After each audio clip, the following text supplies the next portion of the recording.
ناظرین، بریک سے پہلے ہم بات کر رہے تھے میں سامنا طارق کے ساتھ ایڈولسنس کے حوالے سے. آئیے بات چیت کا سلسلہ آگے بڑھائیں. میں سامنا جیسے کہ بات ہو رہی تھی ان ایشوز اور ان ایشوز کا کس طرح سے کیا حل نکالا جائے، تو اسی حوالے سے میں ایک چیز اور آپ سے پوچھنا چاہوں گا کہ ضد بہت عام ہے اس پرٹیکولر ایج گروپ کے اندر.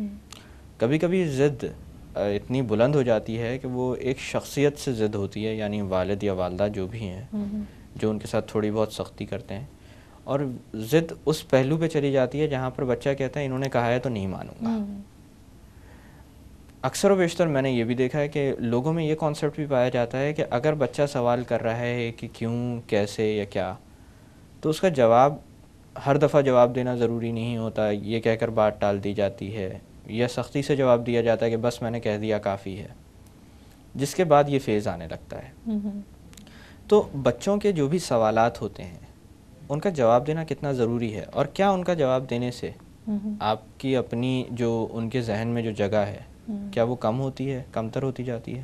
دیکھیں، میرے خیال سے تو جو آپ سے سوال اگر ماں باپ سے کرتے ہیں تو اگر آپ ان کو طریقے سے آنسر دے دیں تو اچھا ہوتا ہے. میں تو اس کو پازیٹیو لوں گی ہر طرح سے، کیونکہ اگر آپ جتنے آپ کے اندر آنسر ملیں گے آپ کو تو آپ کا بچہ سیٹسفائی ہوگا آنسر سے کہ کیوں، لاجک کیا ہے، آپ 10 بجے کیوں آئیں. اگر فار ایگزامپل وہ بولیں آپ 10 بجے آؤ، تو ماں باپ اگر بتائیں کہ فار ایگزامپل آپ ٹائم پہ، وہ آپ کوئی بھی ریزن دے سکتے ہیں 10 بجے آنے کا یا کوئی بھی پازیٹیو ریزن دے سکتے ہیں. تو مطلب ہر انسان کو ایک لاجک چاہیے ہوتا ہے، ایک ایج ہوتی ہے انٹلیکچوئل، جب یہاں پہ گروتھ ہو رہی ہوتی ہے تو وہ ظاہر ہے وہ آپ سے کیوں پوچھے گا تو صحیح نا، اور آپ کو اس کا صحیح آنسر دینا پڑے گا.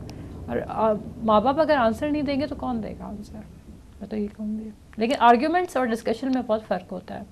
ایک لڑائی ہوتی ہے، ایک آرگیومنٹ فائٹ. ڈسکشن کی کوشش کرنی چاہیے، ڈسکشن اچھی چیز ہوتی کوشش ہے، کرنی چاہیے آرگیومنٹ سے جتنا دور رہا جائے گا. آرگیومنٹ سے دور ہے، کیونکہ وہ پھر فائٹ میں تبدیل ہو جاتی ہے، پھر وہ بچے پھر بہت لاؤڈ ہو جاتے ہیں.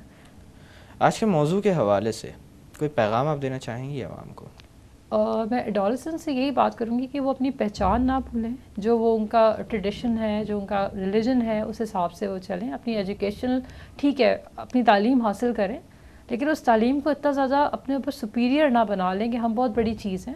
مطلب آپ اپنے ٹریڈیشن کے اندر رہیں، آپ اس کو اپنی بڑوں کی رسپیکٹ کریں، آپ اپنے ماں باپ کی عزت کریں. سب سے پہلے تو اپنے گرینڈ پیرنٹس کی عزت کریں. آپ کے جو بڑے ہیں، یہ فریڈم نہیں ہوتا ہے، یہ رسپیکٹ ہوتی ہے. ہم کہیں گے کہ ہم تو بہت زیادہ انڈیپینڈنٹ، ایک ورڈ آ گیا ہمارے لیے کہ ہم تو بہت کسی پہ کیوں ڈپینڈ کریں. لیکن یہ اس میں کیا ہوتا ہے کہ اس میں آپ کی اپنی اچھائی ہوتی ہے. اگر ہم اپنے بڑوں سے کوئی مشورہ لیتے ہیں، وہ آپ کو بہت اچھا اپنے تجربے کے ساتھ آپ کو بڑا اچھا مشورہ دے دے گا. ایک دفعہ پھر آپ کا بہت بہت شکریہ کہ آج آپ تشریف لائیں اور بہت ساری اہم معلومات ہمیں فراہم کی. شکریہ. ناظرین، پروگرام کے اختتام پہ جس بات کی طرف میں آپ کی توجہ مبذول کرانا چاہوں گا وہ یہ ہے کہ والدین بچوں کے لیے رول ماڈل ہوتے ہیں، اور آگے آنے والی زندگی میں بھی بچے کوئی نہ کوئی رول ماڈل اپنے ذہن میں رکھ کے چلتے ہیں اور اسی کی طرح اپنی زندگی گزارنے کی کوشش کرتے ہیں. آگے جو رول ماڈل وہ چنتے ہیں اس انتخاب میں بھی کسی حد تک والدین کا عمل دخل ہوتا ہے. یعنی ان کو جس طرح کے مٹیریل کا ایکسپوجر دیا جاتا ہے، میڈیا وائز دیکھ لیا جائے، کتابوں کے ذریعے دیکھ لیا جائے، یا ہر طرح سے وہ اسی حساب سے اپنا رول ماڈل چنتے ہیں اور اس کی طرح سہنے کی کوشش کرتے ہیں. ایک چیز جو سمجھنے کی ضرورت ہے وہ یہ ہے کہ پہلی بات یہ کہ ہمیں اپنی تاریخ کو بھی فراموش نہیں کرنا چاہیے. اگر آپ مسلم ہیروز کی بات کریں تو بے شمار ایسے نام ہیں جو سامنے آتے ہیں.